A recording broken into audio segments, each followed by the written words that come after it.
Nā ka hora ki runga ki ngā iwi e mauai te rongo take nauri a rātou mā nau mai ki tēnei pāhotanga motu hake a te ao Pāopaho Māori. Nā ko te kapa haka i ki te arara ko ngā toa o te matatini i te rātou ara ko te whānau āpanui.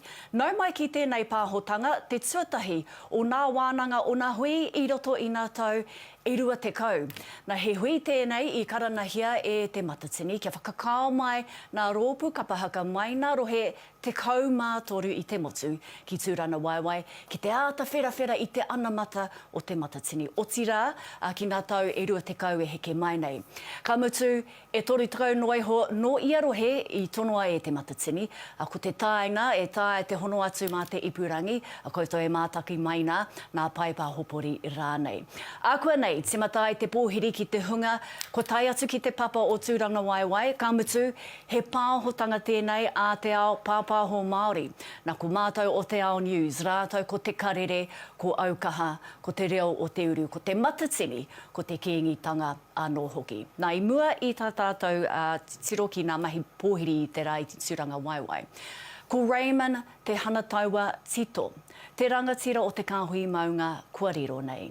Kei o wai marae i Waitara te koroua nei, e takoto ana kei reira hoki ko ngā kapa haka katoa te kāhui maunga ki te poroporo aki i te taona o te mate. Kei a aroha Broughton Pue o Te Reo o Te Uru tēnei pūrongo, hei oha ki tō rātu koroua kua riro nei. E mā aki e wakaiti e pau koro heke.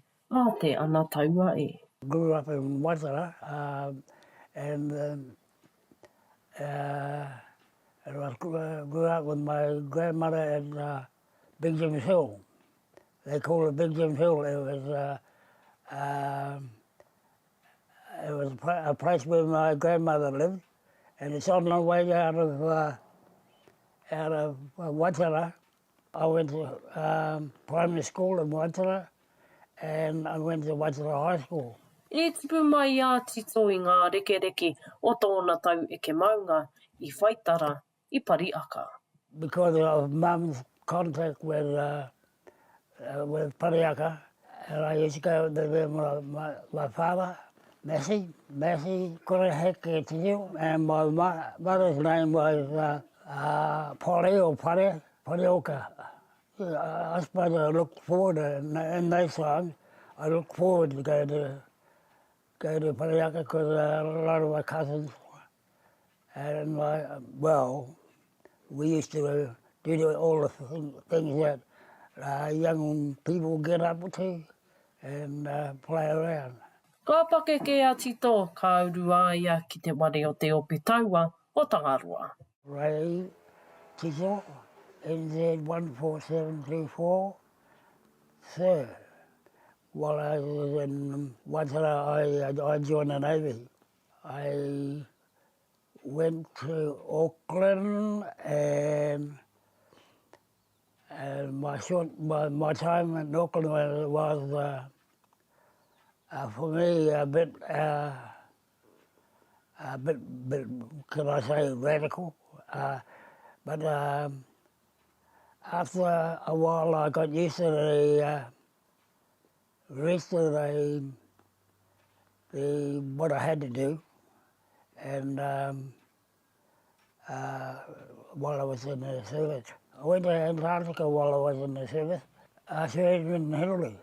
While I was in Antarctica, I helped Ed and Hillary. We built the first hut down there. We built the first hut for other people, or for other people like Sir Edmund Hillary. Nā mai I te ope taua I wai mari e a tito ki te maitai ki a Sir Edmund Hillary I Antarctica. He went from here, from Waitara to Wellington. He was transferred to Wellington for 12 months. He had to accept the transfers to get higher within his job. And in 1985, we left Rotorua. He was transferred back to Waitara. And at that time, he had reached the top level of his work and came back and was a supervisor to other members working under him. He was there for 12 months and was made redundant.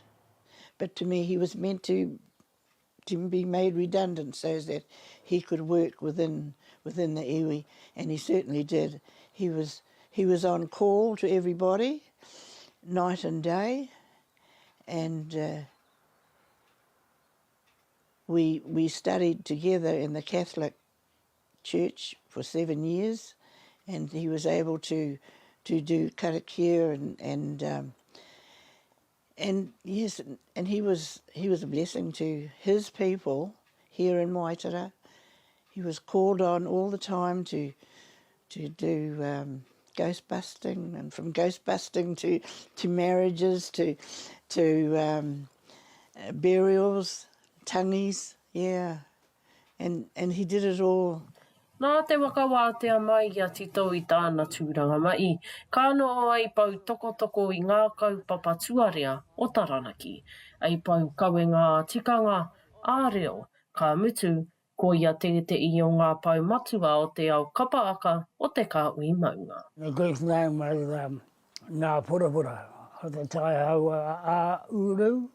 I was with people I wanted to be with part of my life and look after me.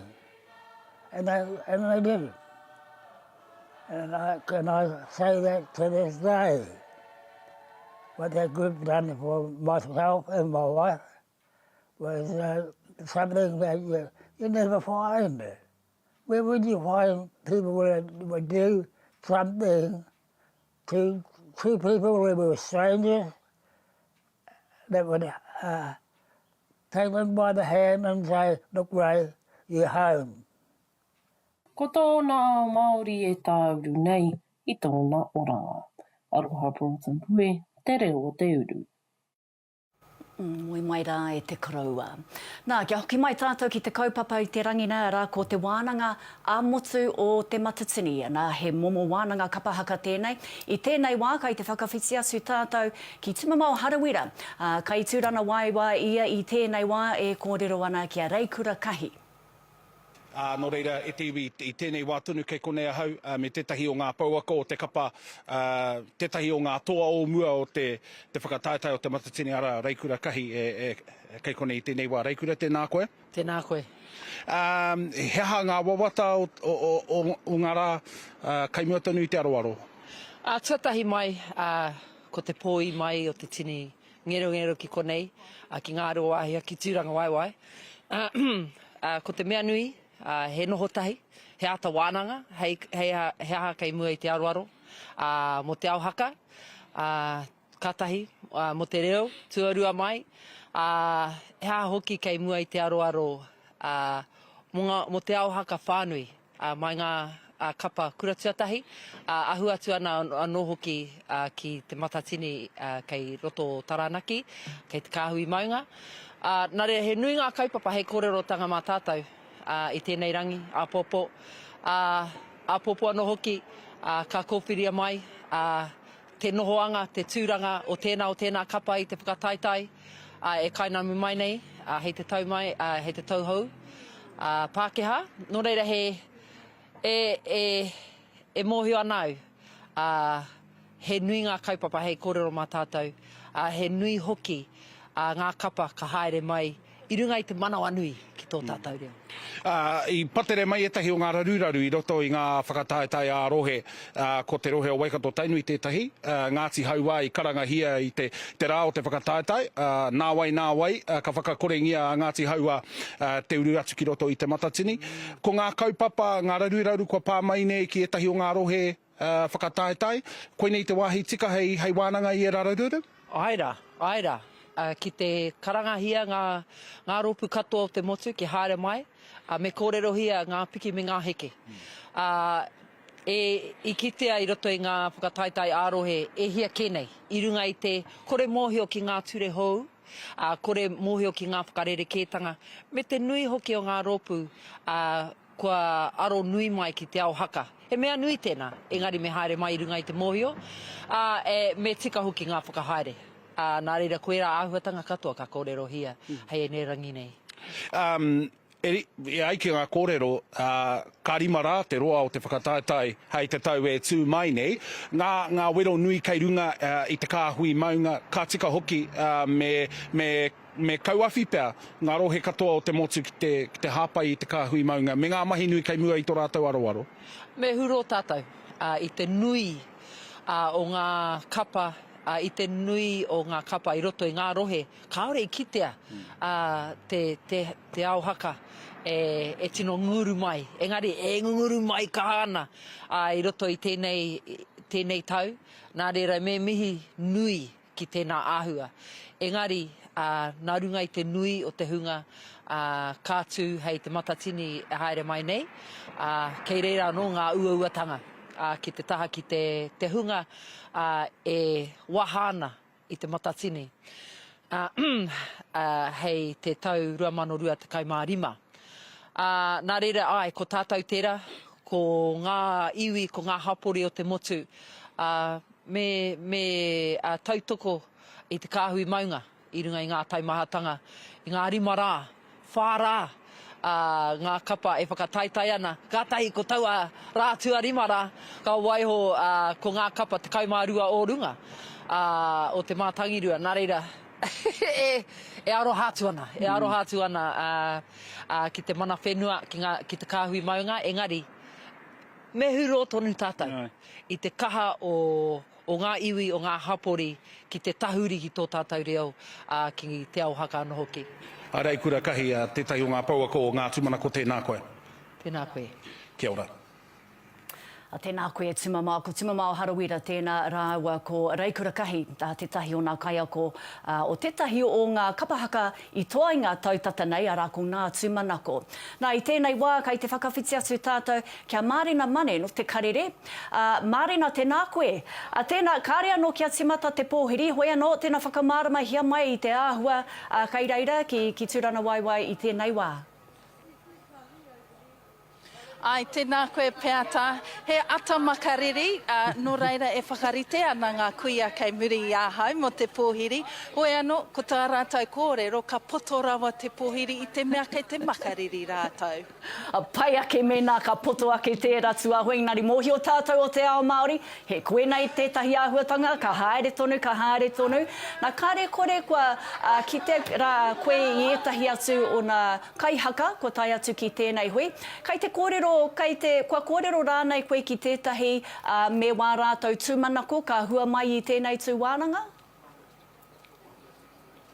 Ai, i koro atu au ki tētahi o aku hoa no ngā tūmanako. Hoi anō, mohi ana au ko ui ki a tūmamau i ae. Hoi anō, ko tētahi atu, ko tēnei mea te whakakaha ake i ngā iwi kapa haka i enei rā. Te whakaputa i ngā hitori pea o ngā iwi. Nō reira, koira tētahi o ngā kaupapa ko tuti nei ki te manawa hei kawe ake ki ngā wānanga i te rānei. Nā, i tū te matatini i tē rātou ki konei, ki Tāmaki Makaurau. Hei tē rātou, ka waiho mā te kauhi mauna, te matatini e whakahaere. Kua kōrero rānei koe ki tētahi ko tai atu no te kauhi mauna, ka hore rānei. Kare anō ai kia kōrero ki tētahi no te kāhui maunga, hoi anō e mōhio ana au, kei raro rātou i te kapua pauri i tēnei wā. Hoi anō e hikaka ana au kia tūtaki i tētahi no te kāhui, kia puta ai e rā kōrero no o rātou. Kāre kore. Mārena mane o te karere tēnā koe i nā whakamārama. Kia ora. Kia ora. Nā, hoki mai kia mārama mai koutou kātahi anō ka hona mai ki tēnei pāhotanga.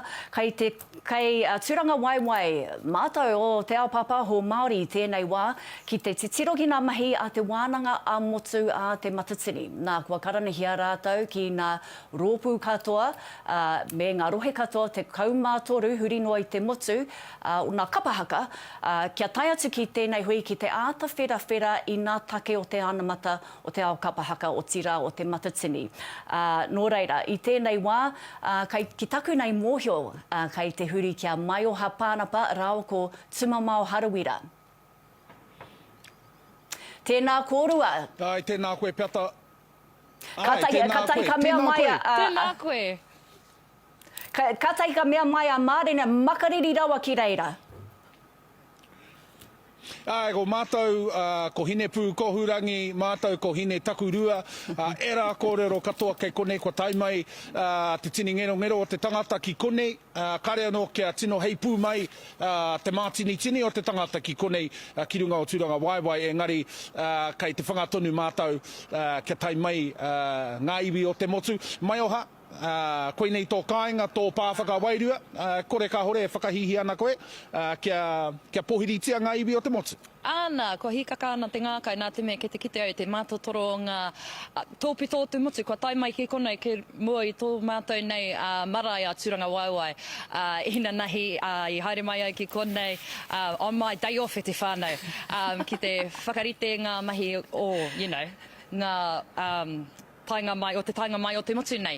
500 lunch boxes e te iwi, 500 lunch boxes that we had to prepare for all of these amazing people, and hopefully there will be 500 that will be in attendance today, otherwise, ko maumau ana te kai. Te kāhui maunga, ki taku mōhio e kore rātou e taimai i te rānei, nā runga i te take o te mate, kia takoto te pāpāra, kua mate i roto i ngā rātata nei. But one of the big questions that's been going around te Ao Māori, haka yarns coming here, why are we having the draw here in Tūrangawaewae, not in te kāhui maunga, o whakaro? He pātai pai tēnā, engari kare te motu e mōhio ana, ko te kingi tu hei te apotatai te whiruwhiru, ko ia te pouwhakaruru hau o te matatini. That's the whole reason why e te whānau. The king is the matron of Te Matatini Incorporated, hence why it is also befitting to host the matatini draw here, because it's not only central for the motu, but it's also central to the heart of where our king lies. So, koina te take noho mai te katu mai te Wānanga-Ā-Motu ki konei. Tēnā kōrua Tumamao rāua ko Maioha.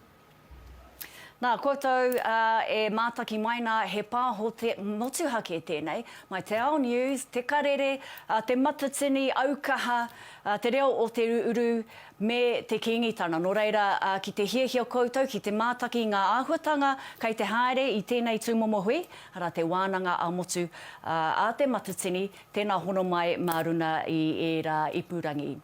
Nā, i nāenei, kia tahuri tātou ki tētahi wiwitanga, ko Mārena, kei tōna taha, ko Rāhui Papa.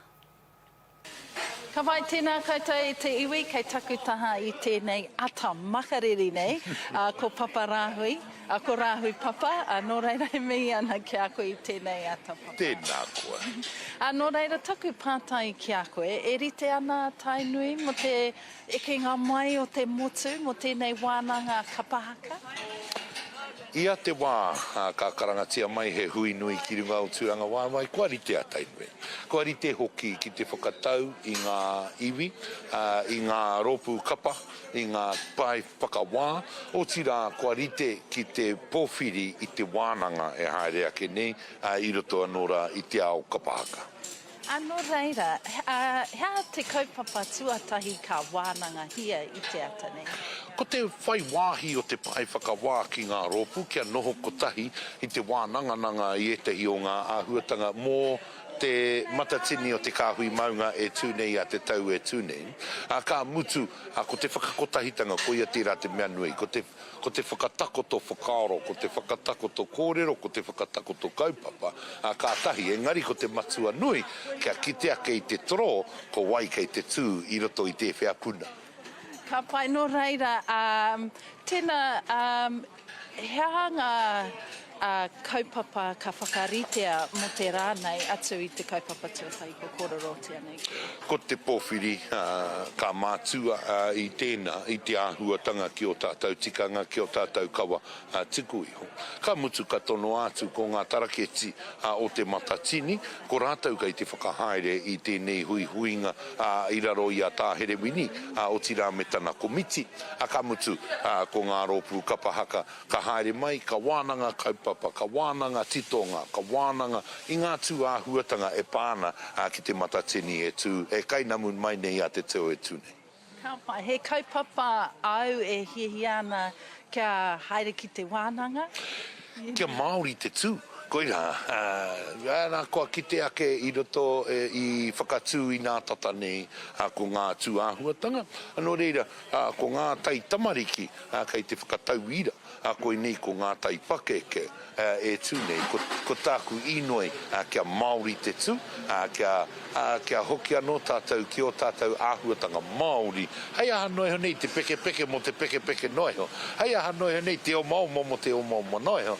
Engari me whai kaupapa me whai take i roto i te tū a te Māori, i te tū Māori. Ka pai, nora e mihi ana kia koe paparahui. Hoki ana kia kaitai.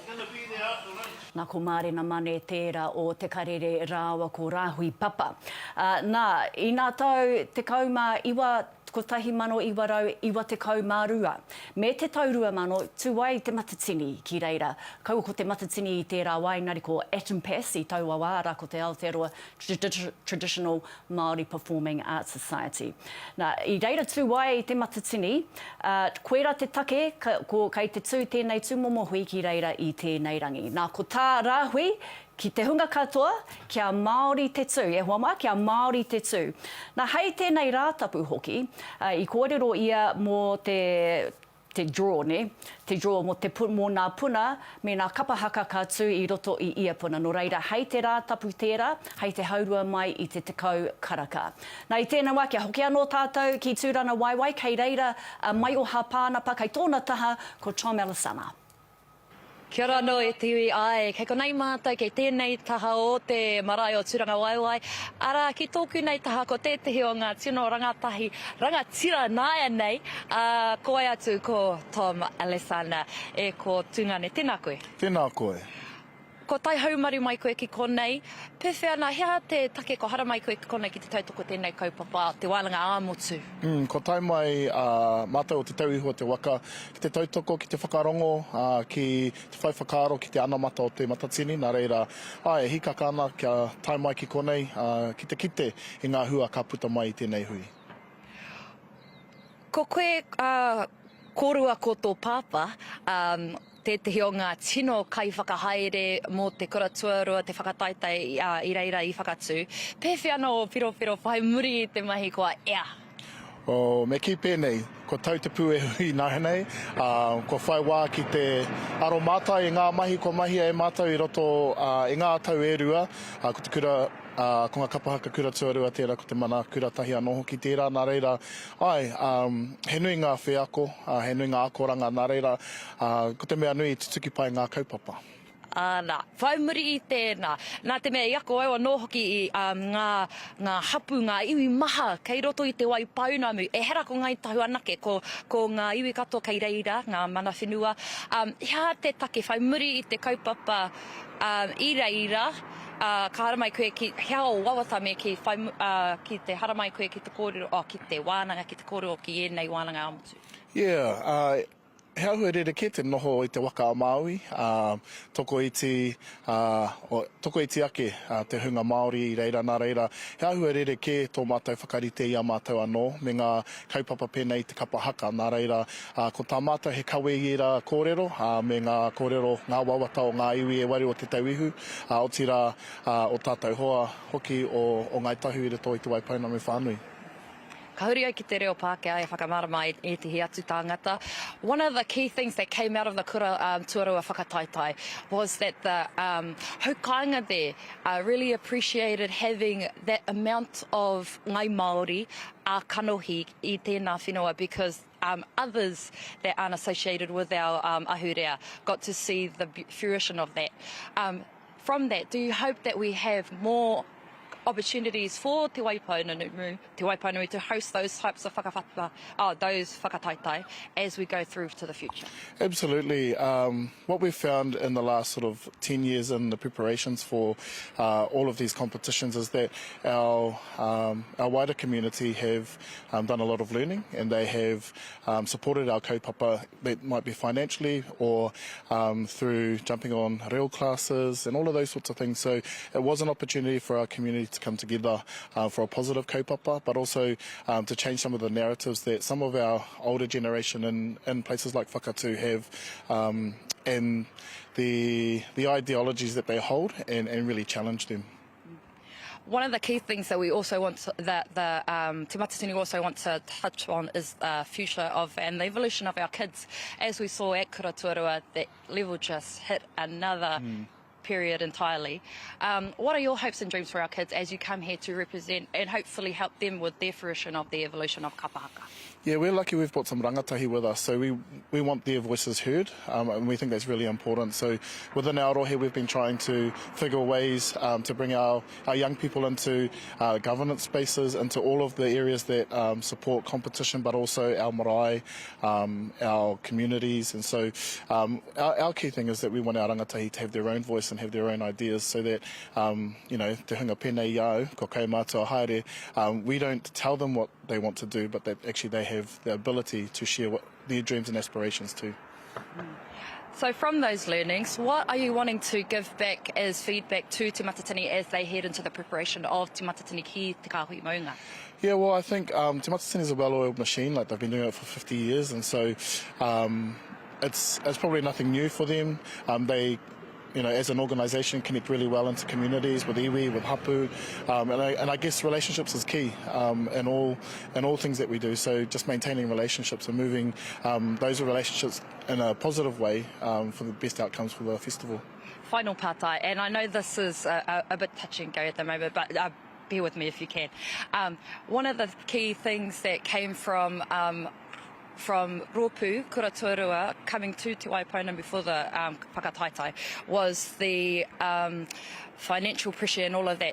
At the moment, Te Kahui Maunga is facing that with trying to accommodate for all of these kapa going to their whare, their whenua. What would you wish to give in terms of words of encouragement to them as they prepare for the motu to come to their whenua? Yeah, I think challenges like this are opportunities to innovate, and so how can we innovate to ensure that the festival is the best that it can be, and if accommodation is the issue, then what things can we do innovatively to create different opportunities for whānau hapu and iwi to contribute to that. So things like potentially camping and all of those sorts of things, or glamping, all of those types of things. I think when there's a challenge, it's a really good time for us to rethink what we do and how we do it and innovate. E te rangatira, tēnā koe mea whakaro ki a mātou I tēnei wā, no mātou te maringa nui. Kia hoki atu te raka ki a koe e ko pē. Kia ora Maioha, that was Maioha Pānapa from Te Ao News, and with her was Tom Elisano no Te Tauihu o Te Waka, who was talking about Whakatū, where recently the secondary schools competitions were held, and I've brought their rangatahi with them, which is a big part of this hui, and that is Te Wānanga-Ā-Motu that Te Matatini are holding down in Tūrangawaewae over the next 3 days. On Sunday, there will be a live draw of the pools that will be happening on Sunday live. Next year, there are 4 pools instead of 3. Those pools will be Te Kei, Te Haumi, Te Ihu, and the newly introduced Te Awa. Now, as we were watching that interview there, we could see behind Maioha that people were starting to gather at the marae, preparing for the pōhiri. Stay with us for the next 3 days. We're going to be live from this hui a motu, Te Karere, Te Ao News, Aukaha, Te Matatini, Te Kingitanga, Te Reo o Te Uru hoki. Nā, kia te tiro ake tātou I nainei, kia hoki ki Tūrangawaewae ki te pōhiri ki reira.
Somebody, I'll go halfway through, somebody join in to get all the way through to keep it going, eh? Kia tata. Kaya koutou wā.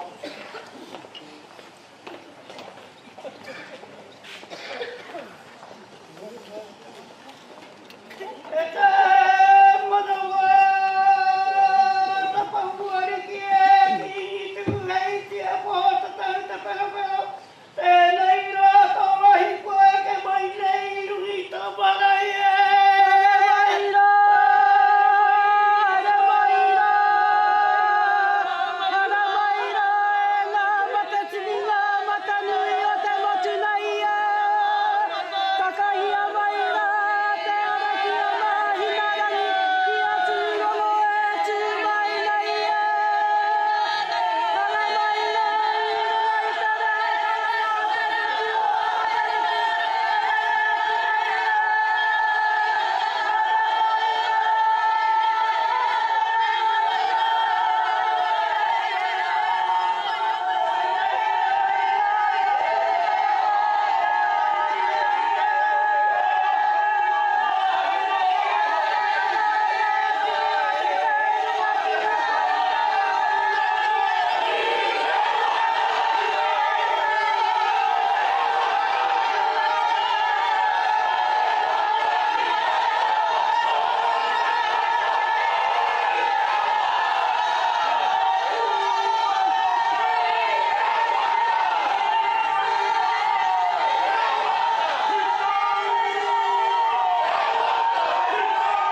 tui hone i te kōrero i te wānanga-Ā-Motu Taka pua whio nuku pua whio rangi. Te maramahu nuku te maramahu rangi tako to te hau o tūua whakarere ko te hau ko te kōrero ai tū. Ai tū ere ai tū kikini ai tū tamaki ai tū whakatika. E whakatika nei, e whakatika nei. E whakatika nei ki runa i nā marae putano i te motu e kawe nei te rau o mata e kawe nei te rau o maha. Tenei tonu ka mihi, tenei ka porapora ki tonu, tenei ka tangi tonu ki a rātau. Tīkina mai nā kupu a rātau ko whetūrangi tia kia mihia. Pakenei te mea ka ngaro i nā kupu i au. Nō reira kia koe e koropapi. Koe i roto i tēnei marama kohori ati. Tai atu e nei kupu ki runga i tēne he nui. Runga i tātātau pāpā koro tutu. Me ki ko te reo amua o nā hau e whakabaka. Tēnei ka mihi tonu, tēnei ka tangi tonu. Tēnei ka tākina tonu e nei kupu ki mua i te aroaroa tō tātau ki. Taurā te kōrero ki au, ko ia te pauru o te motu e pīkau nei nā mate. Ko reira nā mate katoa te motu. Kawe amai a kou taurau araha. Ki mua i tō tātau whare, ki mua i tō tātau ki. E kei hona i te taumata kōrero ki runga i a tātau e te pai o. Mea rā te kōrero hawhi haore tā tātau pōwhi. O reira, mea poto te kakao o taku paipa. Tiki nau i nā kupu, a e nei tohunga haka. Kia te pue he rangi mā. Kia tō mai rangi mā. Anei rā nā tā mātau tino. E noho tū hei tia, te hiri o waikata. E noho mai rā i te ahurewa tapu ana tūpuna. Nā tai e ngunguru i waho te akau au e hei au. Tō pikitanga ko te ao o te rangi tō heketanga ko kari oi mau. Tēnei rangi e taku kingi ko tō pikitanga ko te waipauna. Tēnei rā e taku kingi ko tō heketanga ko tō iwi kei tuarara ki ahi treiria ko tau mai. Tō hoi nā waka, ki runga i tā tātou marae, au e hei au.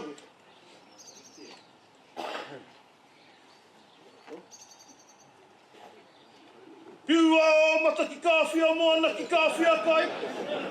Te takotoranga o tō tātou waka taini. Ko hani ko puna, anei te taumata kōrero ki waingani i a taua au e hei au e. Takahi atu rā te moana i Aotea. Kia whati koe ki te hua o te miro. Tērā te kōrero o aku tūpuna. A rā kē te takotoranga o te wako o Aotea. Haere tonu rā i te hau āuru ki te maunga titohe o tira ki te kāhui maunga. Aotea waka. Koutou pupuri nei te Māori. Koutou pupuri nei te taonga. Mo tā tātou whakataitai hā tērā tau. Nau mai, piki mai, hoki mai. Ki tō whare. Nō reira, e hoi tā koutou waka ki Tūrangawaewae. Tūrangawaewae mo te kiingitanga. Tūrangawaewae mo te ao katoa. E taku kingi, nei rā ko te ao haka, ko te tūmai, ki mui a koe i tēnei atu. E ake rā te kaupapa, e aua. Kāre he kūpapa, a kaupapa, kūpapa rānei. Tiu atu i nā kaupapa kōrero, ko whakaritea e praone o tira e nā māngai mōhio. Hoi anō, ko tai mai, ko tai mai, ko tai mai. Nā reira e te iwi, e te ao haka. Tāiri te aroha, me aroha tāua. Me aroha tāua. One more time. Me aroha tāua. Tenei, ko tō iwi e toro nei nā ringa. Kia whitiki nei te ki o tō tātou kingi, tākiri tū te Ao Māori. Tākiri tū ko te kotahitanga. Tākiri tū ko e rā mea kai nā koitia nei e tātou. Nō reira, runga i e nā kōrero, huri i tō tātou marae tēnā koutou, tēnā koutou, e ramai tā te katoa. He wai. E mātoha! E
Ka tira e tātou ma. O te matua tahi māku ko te wahi ke ai hua ki tō tātou motu anui te rangi. Koe e te kaimana ki te kai tiro te kai arataki i a tātou. E hi koe mane nene tātou i runga i te mato o tōna whenua. Kia tau i hau mai ana mana ki tanga ki runga i a tātou. Koe hui hui rei ki runga i te papatapu. I roto i te haora te atanei. Nā rere ke whakapengi e te ingoa iwa. Tēnā koe e te pau matua, te kore matua, toko e nuku, toko e rangi. Tūki e, tōki e, ko te mumu, ko te āpā, mā nihi kai ata. Tākare puna ka tini ki runga ka rau ki raro. Whakatonore ki runga, whakatonore ki raro. Tēnā koe e te pau kātū, ko te pau oro, he rogo. Ka tira, wei kato whanui, kei te mihi atu ki a koutou. Tēnā rā koutou katoa e whakatau nei, ngā iwi o te motu, ngā kapa haka kua tai mai ki mua i a koutou i te rānei. Karanga mai mihi mai whakatau mai i a mātau, kua tai mai ki mua i te aroaro tō tātou kingi, i atu heitia. Nā reira kei te mihi atu ki a koe e kara e te kingi i tariki. Tu heitia, pōtatau, te tua whitu e mihi atuana kia koe. E mihi atuana kia koe, e mihi atuana kia kourua ko te makauariki e nohoana ki tautaha. Me te kāhui ariki katoa, kia tau i hau mai ngā mana ki tanga o tō tātou matua nui te rangi ki runga i a koe, ki runga i a koutou pai marire. E koutou ma kia mohia o mei, kia mahara mei ki tēnei kōrero. E whāngā pātu o tōku whare. Ko te upauri, ko te leloa, ko ngā tikahu, ko ngā tifātua, ko te tāhuhu nui, ko ngā puhi nui tonu. Nā reira koe ia tēne, ko te taitoke rau, ko tai mei nei ki mua i a koutou, mihi mai rā, whakatau mai rā, whakatau mai rā. I aere mai nei tēnei rā, ki te whakanui te karanga o te rā. Nā reira tēnā rā koutou, e tuku mai nei o koutou reo, mai uha, ki ngai iwi o te motu kua tatu mai nei, ki runga i tō tātou marai, ki runga o Tahu, o Tūrangawaewae roto i tēnei rā. Kua tātou mate kua huri ki tua o te arai, kua ngātu rātou ki te pōnui pōroa pōu e te moe. Tai ano te kororo kia rātou kua wehe atu. E kore tā te whakahua i ngā ingoa e tātou ma, kei mahu e te tai. O tai ano te kororo kia rātou katoa haere koutou, haere koutou. Haere koutou whakangaro atura koutou i runga i te rawhanui a tāne, te huarahi, e ngātu ana ki te pō. O koutou rā te tini te manoko e hipātu, nā reire haere atu rā koutou, haere atu rā koutou ki te moe ngaroa. Ko rātou te hunga mate ki a rātou, ka whakahoki a mei ngā rārangi kōrero ki a tātou te kanohia rā ki a tātou. E tātou mai mohi ana te kuiti o te taima. Nā reire ka hore anō tēne hiahiana ki a whakaroatia ngā kōrero. Tua rua ko te makariri e tātou mai, vini ana ngā papa. Oi no, e mihi atona kia koutou e aku rangatira, kia koe rā e kara e te ariki. Tātou katoa e hui nei, e ngā iwi o te motu, tēnā koutou, kia ora hui mai tātou katoa. Ko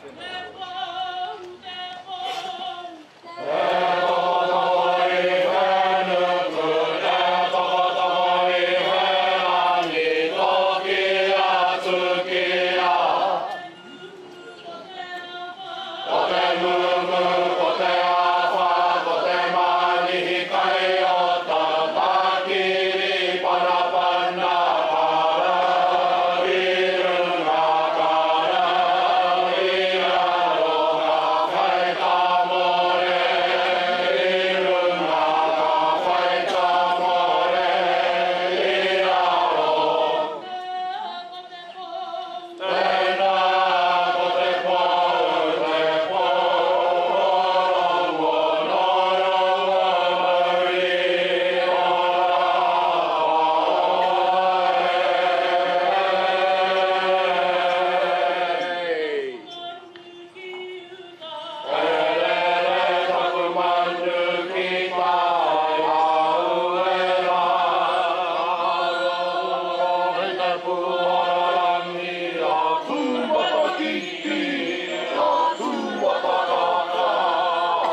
tira e raulanga tira mako ngā rārangi maunga tū te ao tū te pō.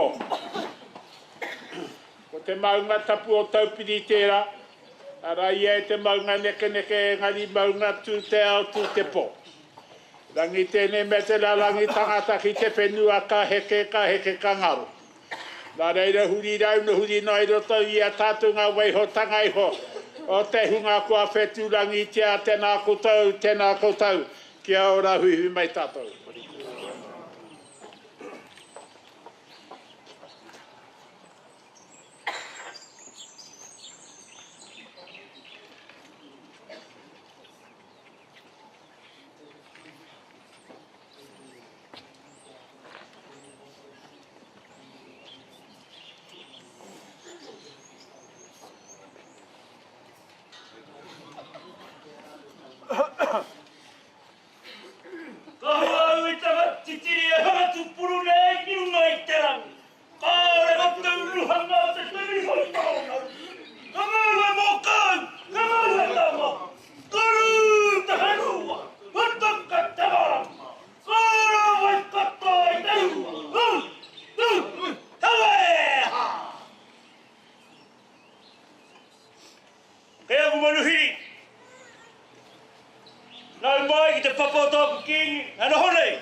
Kamutungi, ki taku tungana ia Brown, me te komiti.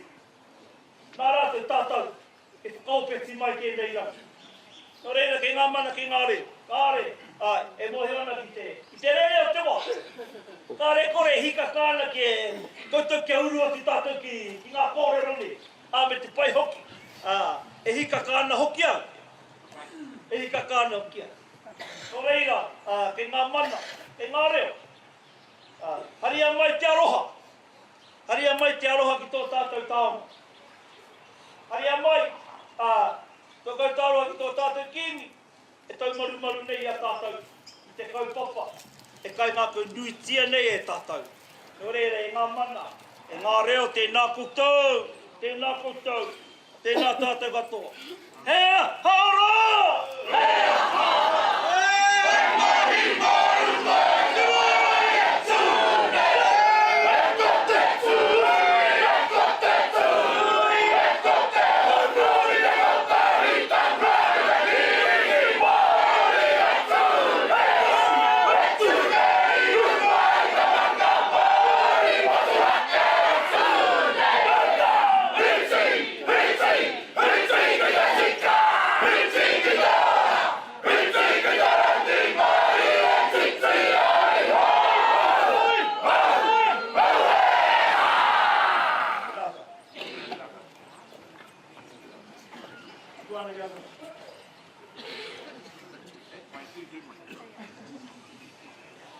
Karere taku manu ki runga ki te tā e pae potanga o te rangi. Ka kapakapa e te hau o rā whiti ka topa i hoki raro rā ka riripi rā ngā wharirau ki runga o maha nui. Ka tiro i hoki te aitanga o tahu pōtiki. Nānā ko ira tahu ko raka te huru manu koe a ko nukuroa ko tahu muri. Nānā ko raka wahakura ko rā kai whakaata ko tūhai tara ka moe a maru kore. Ka noho i a rā kai te kura hea i te pō he tama i te ao. Ko te hiku tawa o te ao hikuraki a rā ko tū wahuriri e. Tihe wā ngā uri ora. Kia whai korori a hareruia ki aihoa o ngā mano tua uri whai o ki tonu te rangi me te whenua i te nui o tōna kororia. Matua tama, wairua tapu me ngā naherapono me te māngai hei tautoko mai. Aia nei, ake nei. Ai. E te ariki pū whero. Ki ngitu heitia, kaurua ko tāu, makau ariki. Kaurua e tāwharau nei i tēnei kaupapa. E mihi ana. E noho ki runga i tō ahurewa tapu. I raro i te mana o te rāngai kingi me te mokopuna a te motu. Tēnā kaurua e whakotahi nei i tō iwi haka. I te ao hahaka, e whai hua, e koke whakamua i te kaupapa nei. Nei ngā mihi nunui ka tau ki runga i a koutou. E ao ana ka tō i arawatia ngā mate o te kāinga. Ko tētahi katahi anō ka nehu, ko Norman Brown, ko ia te hoarangatira o tō mātau hekeretari. Hoi anō kei konei tana tamāhine, engari tawa tana pauaru i tai mai i tēnei ata. Ka whakaro ake hoki ki ngā mate huhua i roto i te hokotau, mai i te wā i tūwai tēnei hui, i te tekau tau o ngā iwa tekau. Hoi anō, ko e te hi o ngā ringa whiti, ngā ringa i raupi i te kaupapa i te wā i tūwai i roto o Waitaha i te tau waru te kau maono pahi ngātu. Ko Terry Ryan tērā, ko George Kahi tērā, ko Kahurangi Aroha tērā. Hoi anō, ka mauria mai e mātau e rā mate ki konei, ki te paparahi, ki te marae atu, kia tangihia, kia poroporo akitia tahitia e tātou. E te pārata e kingi, ore te tehi o Waitaha, i tae a tinana atu ki a koe, i ngā wiki pohori ake, e taku tuakana, e tangi ana te ngākau. Tērā momo ngau, warongo hia, e tō tātou reanga i nāi nei. Ka kore rawa, e ware i ahau. o tino i ata i tēnā koe ka. E te pari ngā tai ata, rātau kia rātau, e te tumunga tai ahi ahi, tēnā koutou, tēnā koutou.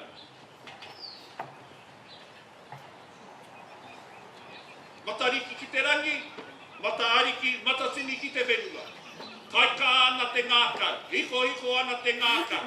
Te auru atu ki ngā kōrero, ki ngā kaupapa, kua whakatakoto hia e wharaone, hei wānanga mā tātou i e nei rā. He hapea, te tūrua pō, mo te anamata, mo te āpōpō. He hapea ngā whakataunga, e koke ai tēnei kaupapa moa tātou mokopuna, kāre anō kia whānau mai. Koera pia te pātai nui mā tātou. He haipapa nui kei runga i a tātou. E hiehia ana te reanga kohanga reo, te reanga kura kaupapa ki tētahi mea hou. Nā reira kua whakatakoto hia tērā wero ki mua i a tātou. Tātou e noho ana ki ngā tūru o ngā tēpu, puta i te motu, tātou ngā māngai o te matatini, tātou ngā kaitito, ngā kai whakawā, awai ake. Hoi anō, me pēnei te kōrero, kai kāna te ngākai. Tā manatia te ihi, tā manatia te wehi, tā manatia arakai hautu. Te tupuna e whakakotahi nei ngā iwi katoa o te waipaunamu. Karanga mai, ki te waka a Aoraki, ki te waka a Māui, ki te waipaunamu, ki te tumuki. Ara ngā inua o tō mātou kaina.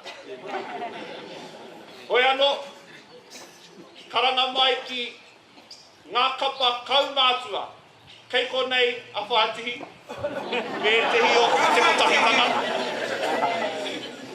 Kei konei a kia ngā wari, me ngā kapa kua whai wāhi ki roto i te matatini e tū mai nei. Karanga mai ki murihiku, ki waihōpai, ara no atu ngā tau mai te wā i tūwai a ko kahine tū, i runga i te papa tūwaiwai, kua kore tērā kaupeka o tātou i whai wāhi ki roto i te kaupapa. Hoi anō, kua hoki mai a ngā hauewha, a te puka a Māui. Hoi anō, te tauri o te waka, ngā iwa e waru, ko waitaha, ko ngai tuahuriri ko ngai tahu, a o te puka a Māui tēnei e whakaeke nei ki runga i a koutou. Mihi mai, whakatau mai. E te tī, e te tā, e runga, e raro, tēnā koutou, tēnā koutou katoa.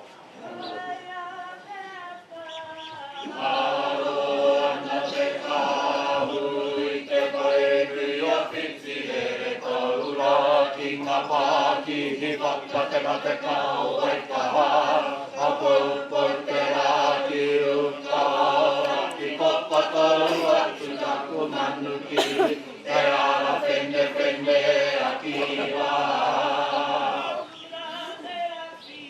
Tau atu au ki te tai o Pōtini, ka pae whakawaewae o te rā. Te whenua topa ia, e toku tīpuna, ahu pōhiki. Ka tau au ki konei e, ka tau au ki konei e. Taku manu ka tau hoi.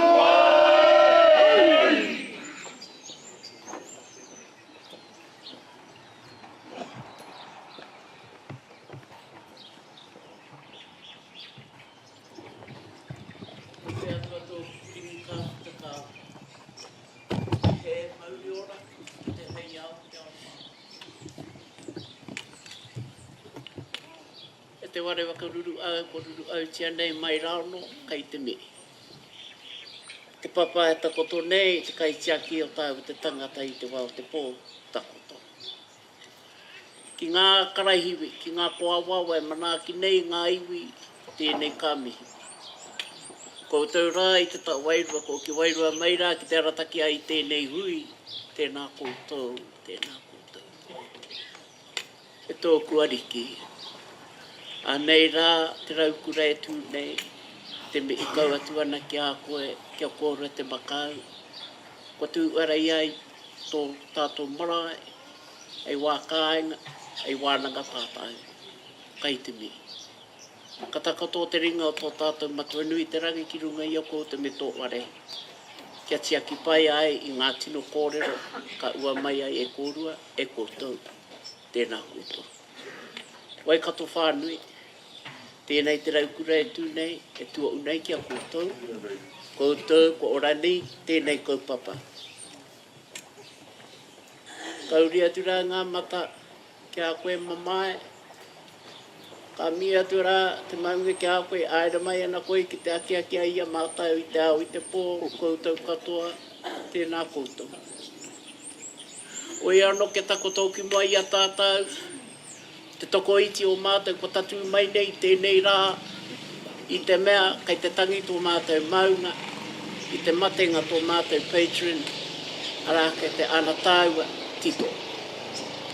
Ma te atura e te rangi tuatu, ko te tikanga kane ua a pōpō, kata i ka aira mai, a te kā ue maunga a pōpō mo tā mātou tū a te ratapu. Oi anō, ko aira mai au ki tawa aina atu te aroha. Ki runga ia koutou e te motu.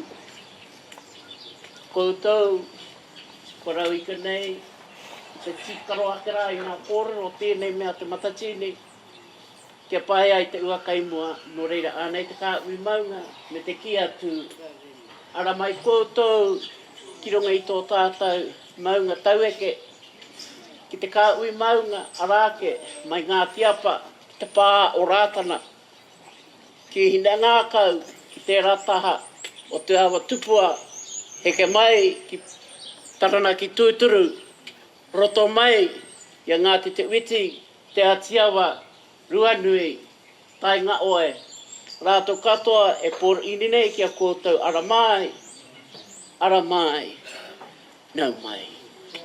Koira oki nōku tāku i tēnei wā, te wā aina atu i tēnei i runga i te kaupapa o te rā, a akoa kai te taimaa te kāinga. Ko ki atu, ko kiri atu o ki tahu arai. Ko tae mai, tēnā koutou, tēnā koutou. Whirino e te motu, nei rā te aroha. Ko koutou katoa. I runga no o kira i tērā kōrero mau e te au nei tō tātou pāpā, te ana tipa. Te roa, te wakapono, me te rangi mai e tātou e. E tau ane te kāpui, tēnā koutou.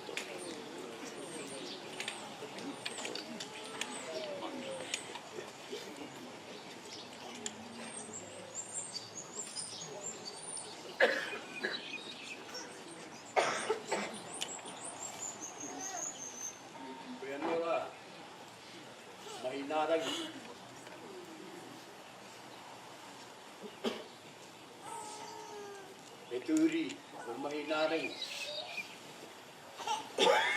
E tau, te i o te Māori ki rongo kia koe. I hei kia. I tō hoaranga tira, i te kāhui ariki. O tira, te mokopuna o te motu, te ngira tui tui i te kotahitanga. O ngā iwi o te motu. O te moana nui ākiwa. Tēnā koe, whakatau atu. Tēnei a te matatini, koe ke ki runga kia koe. Te tau matua o te matatini. Te tūranga, i wahaina, tō kōka, ia te ariki nui, te atairangi kāhu. I ona wā, ka tau mai ki runga kia koe, e tau matua, e whakaruru hau, i ngā whare karioi o te motu. Ko whakaeke nei ki runga kia koe, nā reira, tēnā koe, tēnā koutou tainui waka, tēnā koutou, e manaki o koutou tuākana taina. Ko whakaeke nei, i runga te kaupapa, o te rā, te kaupapa o te wā. ka po ia nei e tātou. I tēnei kaupapa, e anga whakamua nei, ki te ana mata, ki te āpōpō, tai atu hoki, ki ngā uri, kei roto i te kōpū o te wā. Koe anō i roto i tērā ahuatanga, tikana me tangi o tātou mata. E kore ari karika tēnā me te mata. Koe anō e kingi. Kei te mahanga tonu, te ahuatanga o tō pāpa. Tēnā hoki ko e koutou, i konohi. Kia te matatini, ki roto o Japan. Mua hati ingo, e kāna, koe anō. Ko koe ko koutou tēnā. I whakatinana mai. I te taumata tirohanga, te whakatau aki, te pēpēha, te kōrero kaita o te matatini. Mana motu hake ki te kāinga, matatu, mataora, matatini ki te ao. Reira o tātou mate. Koutou, hui atu.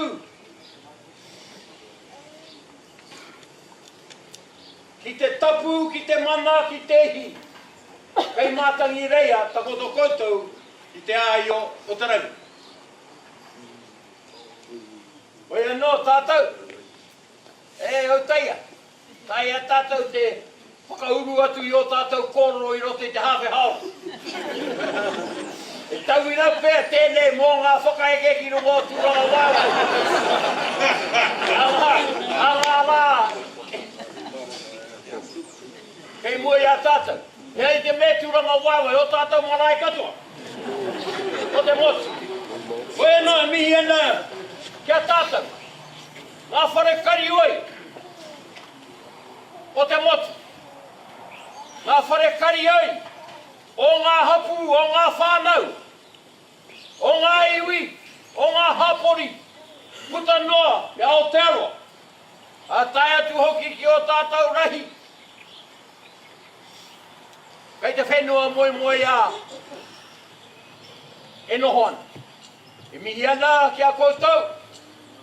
Konohi mai, tā tātou kaupapa, titi rawa i te whatu manawa o te tanga.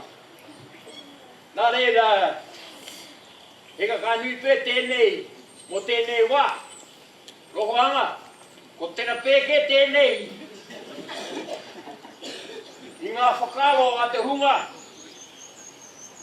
whakaeke nei tēnei wā. O i mera mai e tahi.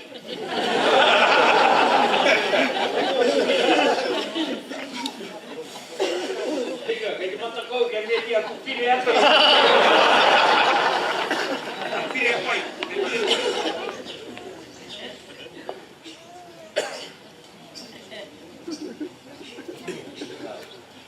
Koe anō, oro whakamutu ngā bāku. Tō tātou kotahitanga ki kone. Tō tātou mana motu hake kei kone. Koe anō, e mihi ana. Kia tūheitia po tātou te whero, te tuawhitu. O te whakahui, i ngā mana motu hake, o te mōra nui ākiwa. E tui nei a tātou, o Aotearoa. E harei te mea i runga i te mana motu hake anake. Engari, i roto i o tātou kāua i tangata. E ki nei, ngā maui o tēnei whenua me ngā maui o te moana nui ākiwa. Kei te haere te nuinga ki te taha katau. Ko ngā maui o te ao, kei te haere i te taha mau. I runga, i te whaia, i te mana motu hake, i te kotahitanga o te momo kotahi. Nā reira, tēnā koe, tēnā koutou, tēnā tātou katoa.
Te waipaunamu te taitonga.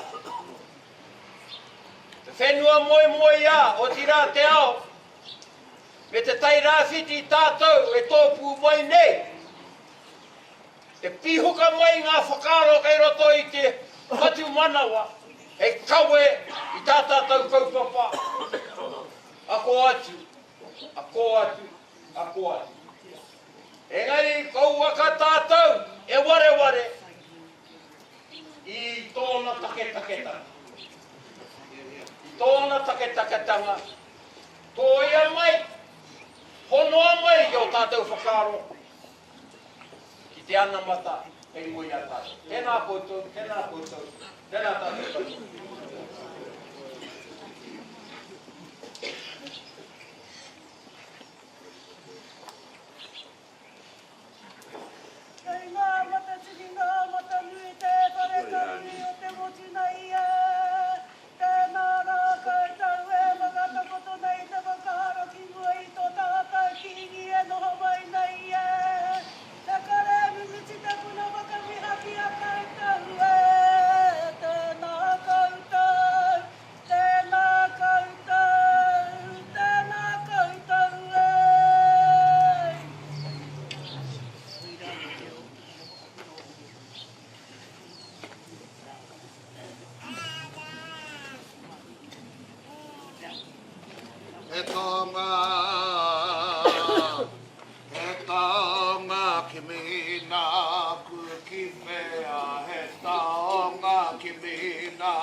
Ki te whakaruaroa, ki te marangai, marakiraki, ki te maha tonga tonga kia, orahia tūmata o takapau, tēnā he takapau, ka hora he takapau taonga.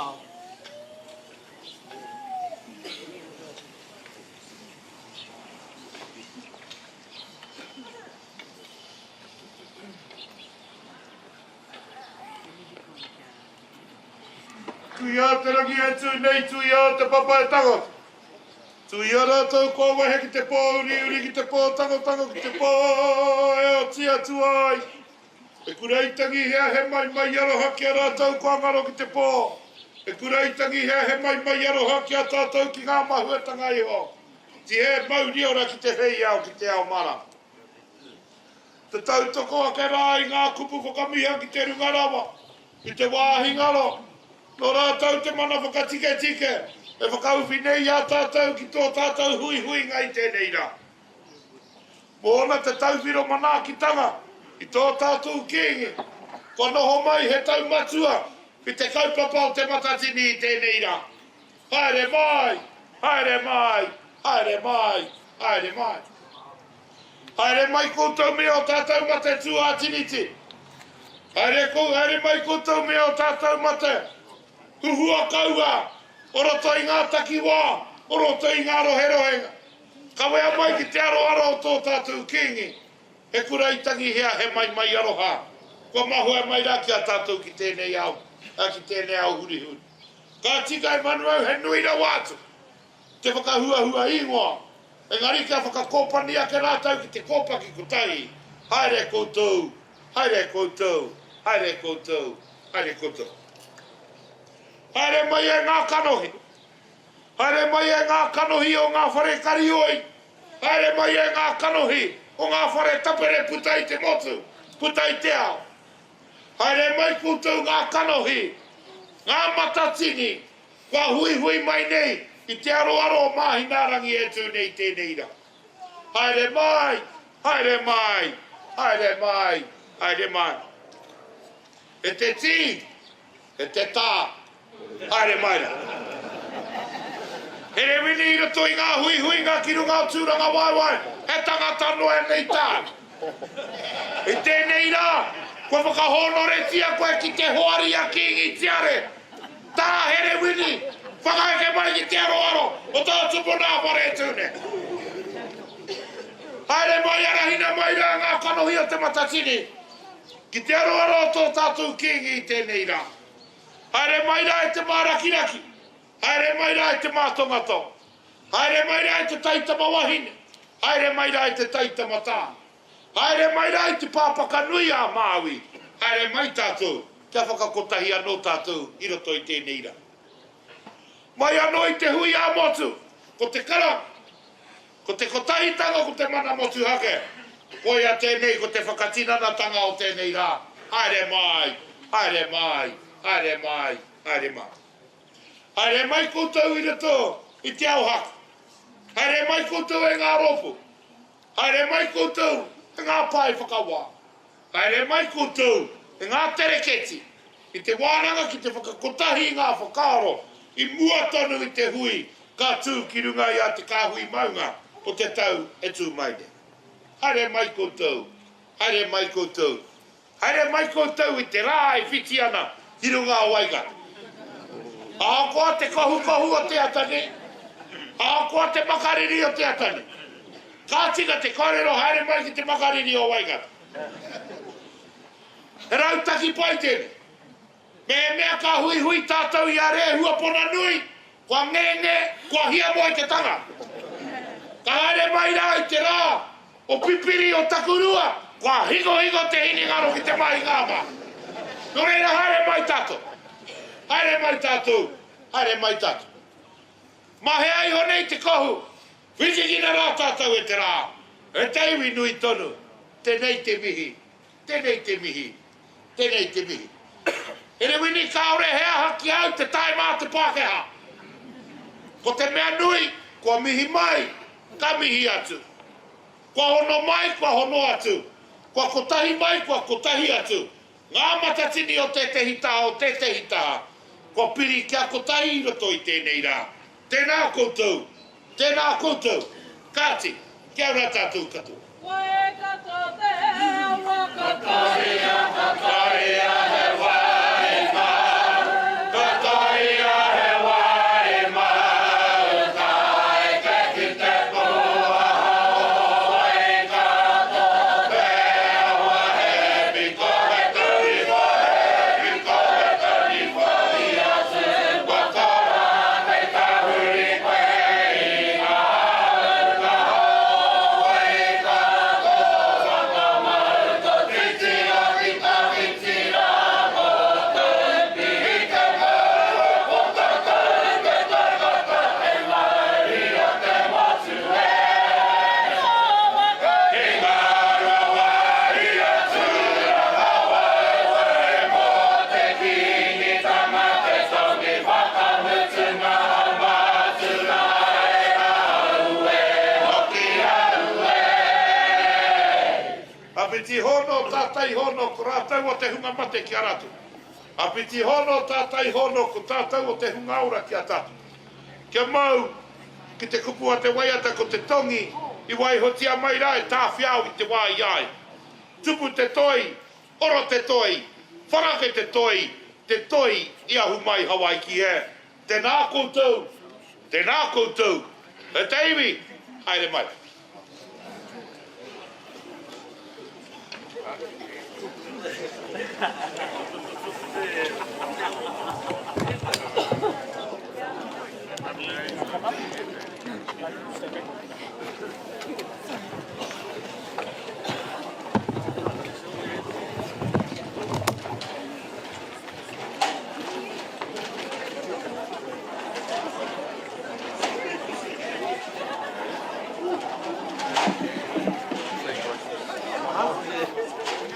And that brings the pōhiri at Tūrangawaewae to an end. Nō reira kua mutu ngā mahi, kua oti ngā mahi o kawa I tēnei wā.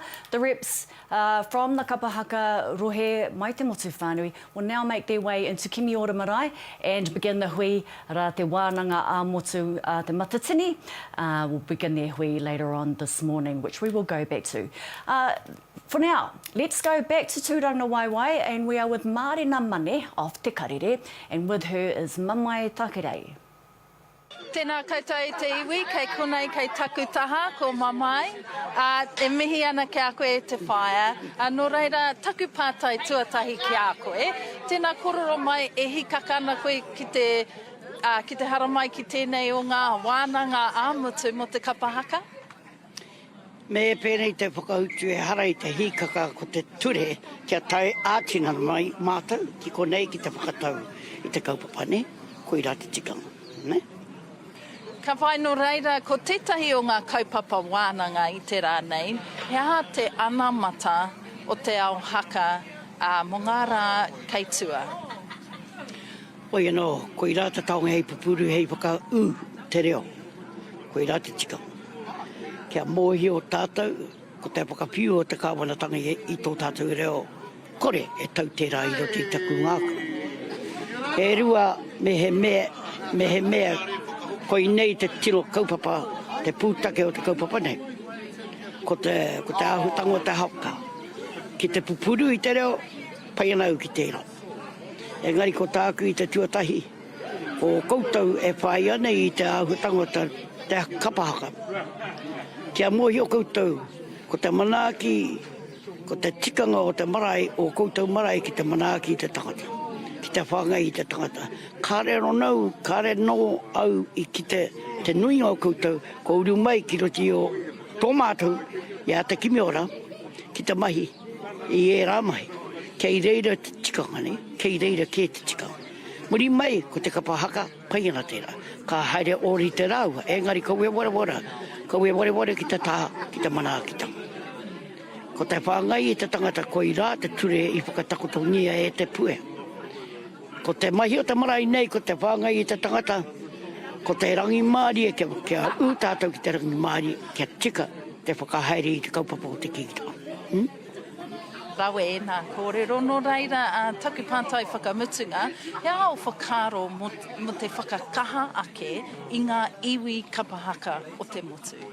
Hoki mai ki o koutou marae, haere ki te horoi au tauta, haere ki te mahi kai, kia u te wairua o te tikanga I roto I a koutou, kia puta tēnā wairua I runga I te papatū waiwai, ne? Kia kitea. Kia orita ai ki te taikura. I rongo au te wairua, I ki te au te wairua o ngā kaumāturanga. Engari ko koutou matatini, he kore anō tāku mō koutou. Kei a koutou te tino toa, ai, o te ao katoa. Engari, kare nō au I rongo I te wairua. Te wairua e kore nei e au.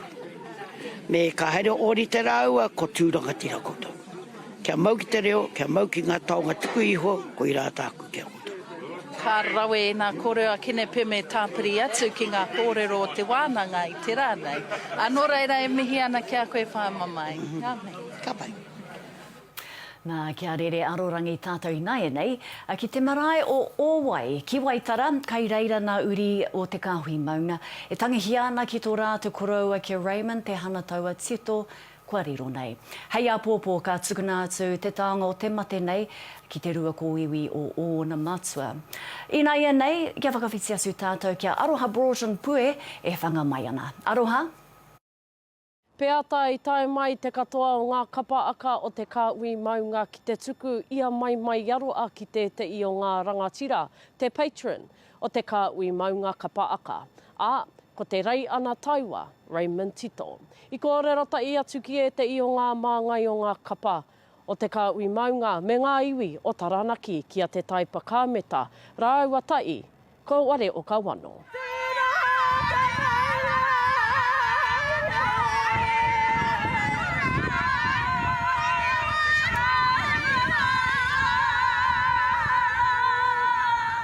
Me te whakaritenga, kia whakaeke mai ngā mana nui o te motu, ko tō tātou ki ingi.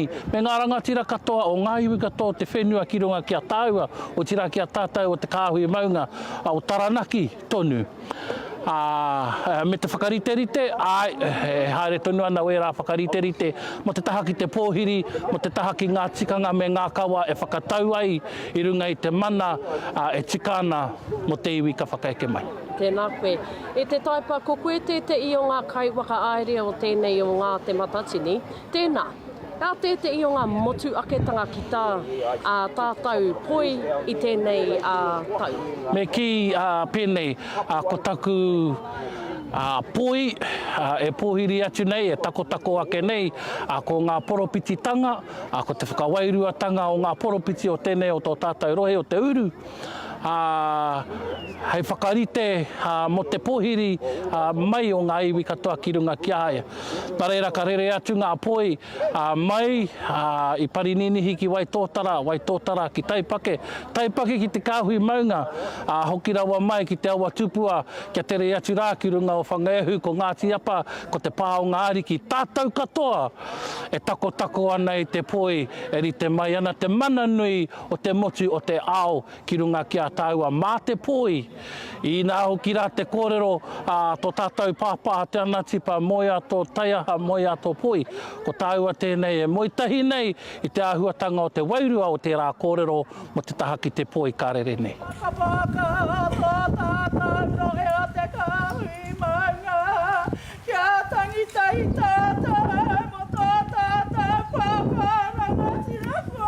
Tēnā koe te papa i waiwā mai kia mātou o Te Reo o Te Uru e me i ana kia koe tangi ana ki tō tātou nei kraua.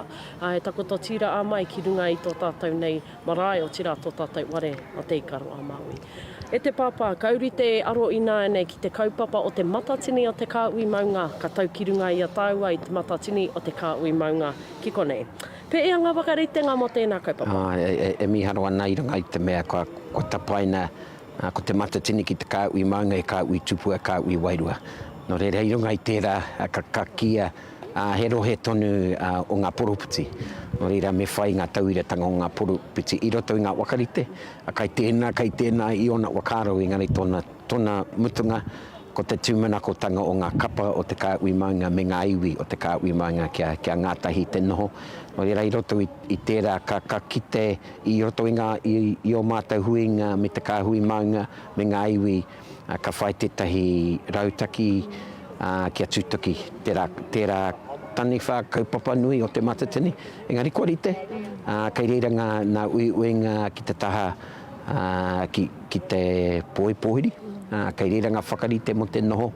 No reira ko te ki te ngatu i te kotahitanga o te kāhui maunga, tēnei rā anō ki runga i tō tātou tau e ke pāpai tako tō mai rā. Tēnā koe te papa, karere ki te pātai tuarua ki a koe. Tēnei pātai e ore nui ana ki te ngutu o te tangata. Nā te waiti o te takiwa nei, kua wai moinga te katoa? E tino pātai tērā. Te tuatahi mo ngā kapa kua Tahu. Ko ngā wāhi noho ki runga marae ki roto hotera mo ngā kapa.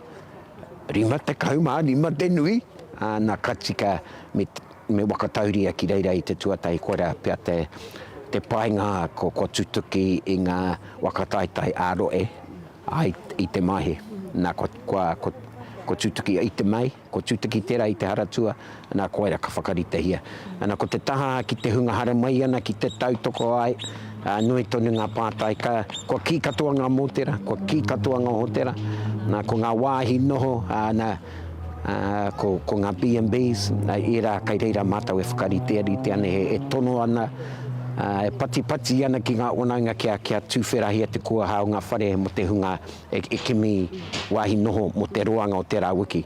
Nā katahi anō nei mi te e nui ngā hononga ki roto o te motu ki roto i ngā iwi o te kāinga no reira. Pati wanaunga e rā o tanga katoa engari a koake nei ka tūwhera no te taha ki ngā B&Bs ki roto i a mātai. Tēnā koe te papa. Karere ki tēnei pātai, nā te maatonu o ngā iwi, o roto tonu i a tātou o te kāui maunga i pē e a tā koutou no otai me te ata waka rite i tēnei kaupapa nui. Koera te miharotanga i te kimi i te kotahi tanga ki roto i a tātou o te kāhui maunga, ana ko ngā iwi o te rangatupua, ko ngā iwi o Taranaki maunga. Te mea ko ngā hononga wakapapa ka mō i o tia nei. Nā, e timata pea i te tainga mai o te Māori, ara mai Ngāti Wātua me ngā kapa o Tamaki Pūkōrero, ki runga o rātana, te tuatahi, kia tuku mai te Māori ki roto i te ringaringa o te kāui maunga, ana koera ka kite atu te kotahitanga ki roto i ngā kapa me ngā iwi.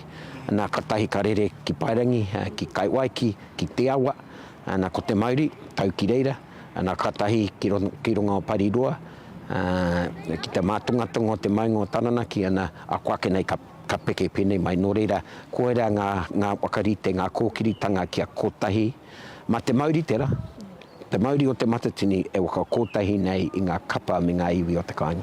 Tēnā koe te papa, karere ki te pātai nei, tēnei mea te motu aketanga. E a te motu aketanga o tēnei, te matatini o te kāui maunga. Koera ki roto i te... Kua roa nei e wānangana mo te kōrero hāngai tikana. Ko te kāhui... ko te matatini o te kāui maunga, e kāui tupu, e kāui wairua. Tērā ka rungo ki te motu haketanga mo ngā iwi o te kāinga. Kare raua e kōrero mo ngā kia rārangi hea ngā poropiti o te kāinga.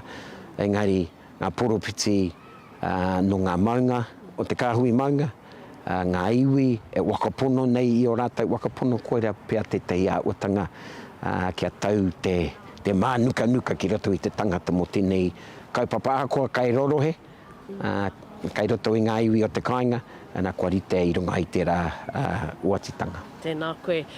Ka tū te matatini o te kāui maunga ki roto i tētei papa motu ake rawa, e rere ke pea te nooanga i e rā atu o ngā te matatini. Kōrero tia mai te waka takotoranga o te pāna. Ko te Pūkōrero, ko tātou e mohi o tia nei, Bowler Brooklands, he wāhi rite ki te ngāere. Kaua rite ki te papatākoro Uchiporo. He wairua no tērā. Engari ko te wairua ka rungo ka hikohia te whenua. Ko te wāhi nei ka rungo ki ngā manu, ka rungo ki te wairua o ngā rākau. Koera pia te tahi rereketanga i muara i ngā stadiums nei. Nā kei te pai tērā i ngā stadiums, engari mo tātou tonu ai whakahihi ana ki tēnei o ngā wāhi. Kua roa nei tātou e tū i ngā kaupapa ki runga ki tērā atamira no reira. E te motu, koera ka karangahia nei tēnei atamira o Pūkōrero ki koutou, kia ara mai ki te tū ki runga ki tēnei papa waiwai ko wakarite hia nei te kāhui maunga. Tēnā koe e te papa o tira taua. Pai mairire. Pai mairire.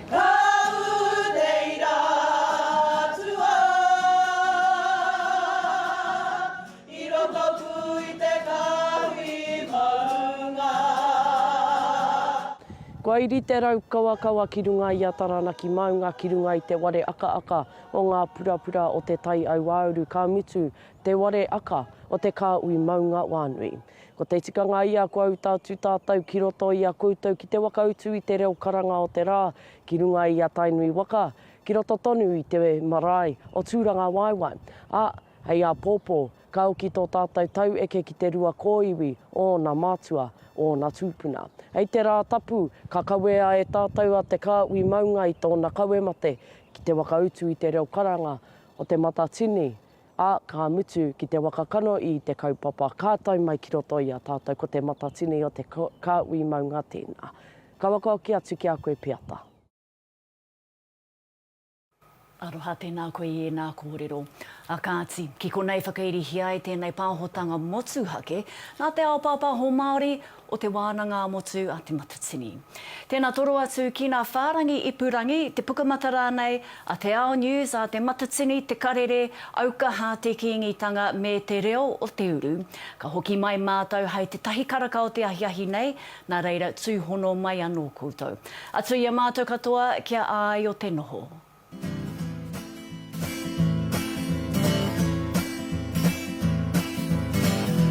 Yo moa pandui e